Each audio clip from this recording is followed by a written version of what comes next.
What's going on, guys? Welcome back to the channel. Welcome back to some more Warzone. So today we are going to be looking at the XM4 as it's had a buff yesterday, and we'll be comparing it to the Fara, which has also had a nerf on the recoil, to determine which one is better for longer range overall.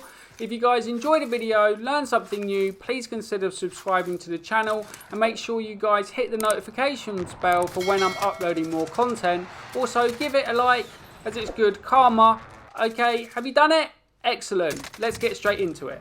So Raven Software tweeted out that they made some changes to the XM4's recoil pattern to smooth it out. They also increased the Fara recoil and the C58. So what we're going to do now is we're going to look at which is the best option for long range when using the AR assault rifles, and we're going to look at the recon patterns and the TTK for the Fara and the XM4 to see which one is going to be better for you guys to use at longer range. Let's have a look at the XM4 stats. So this is what the damage rate is to the head, the chest, the stomach and the extremities. And if you guys have a look at the Fara, the XM4 definitely has the advantage on TTK. It has a 48 headshot where the Fara only has a 40, and it beats it by 1 on chest, stomach and extremities. And if you have a look at the TTK chart, the XM4 clearly is much more overpowered than the Fara, up to about 33 meters, and then the Fara comes back into play up to about 40 meters, but then the XM4 takes over again.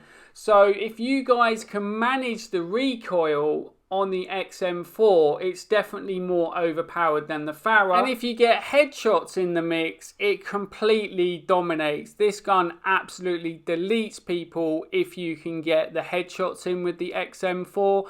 And if you get 4 headshots, it's 416 to down a player, which is pretty awesome. But obviously, not many people are going to get 4 headshots unless you're hacking. So the big question is with the XM4, can you hit people at range as well as you can with the Fara? Because obviously the Fara is such a laser beam, even with the recent recoil nerf, it still absolutely dominates, and you literally just have no recoil with that weapon, especially now if you put the foregrip on the Fara just to kind of help you to manage the recoil. It is an absolute laser. But with the XM4 you definitely get a faster TTK, so I suppose it comes down to how skillful you are as a player and whether you can manage the recoil. And what we'll do now is have a look at some of the recoil patterns of both weapons, and then you guys can make a decision on which weapon is going to be best suited to your playstyle. Okay, so let's have a look at the XM4 and the Fara recoil pattern. So if you look here, this is the XM4. I'm not going to touch the thumbstick, and it goes straight up to the right. Pretty easy to manage. There's no kink in it like there used to be. And let's have a look at the Fara.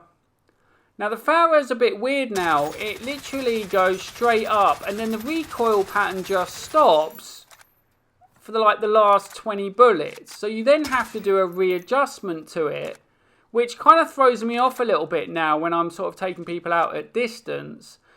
And then the XM4, let's just do it one more time.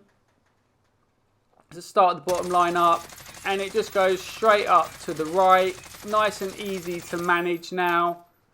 And then let's have a look at the Fara one more time. So the recoil just stops halfway through. So, and then it stops. Okay. So now let's have a look at when I'm trying to manage the recoil with the thumbstick.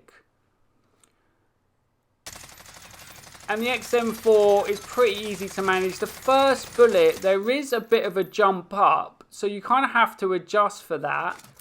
And then I'll have a look at the Fara, and you guys will see what I mean in regards to the sort of bullet spread now. When you're trying to manage it, obviously you have to make a readjustment halfway through because the recoil stops. So at range, I think these guns are pretty similar because you have to make an adjustment for the Fara where you don't have to make it for the XM4. We'll just do it one more time for you guys to have a look.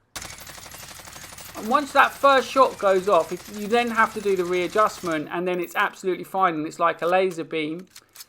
And then let's try it again with the Fara. And you'll see I have to make an adjustment, which kind of makes it a little bit more difficult. So let's have a look at the recoil patterns. So as you can see with the XM4 on the left, it's more of like a horizontal recoil where it's grouped up in one circle, whereas the Fara, it does go straight up, but because the recoil pattern stops, there's more vertical recoil because it's a little bit harder to manage it. So I think overall the grouping of the bullets is better with the XM4. That's how I feel anyway. Let me know in the comments, guys, which one you think is easier to manage. So just to kind of summarize the testing that I did on the weapons, is I feel like the XM4 obviously has a much better TTK if you get a headshot in the mix.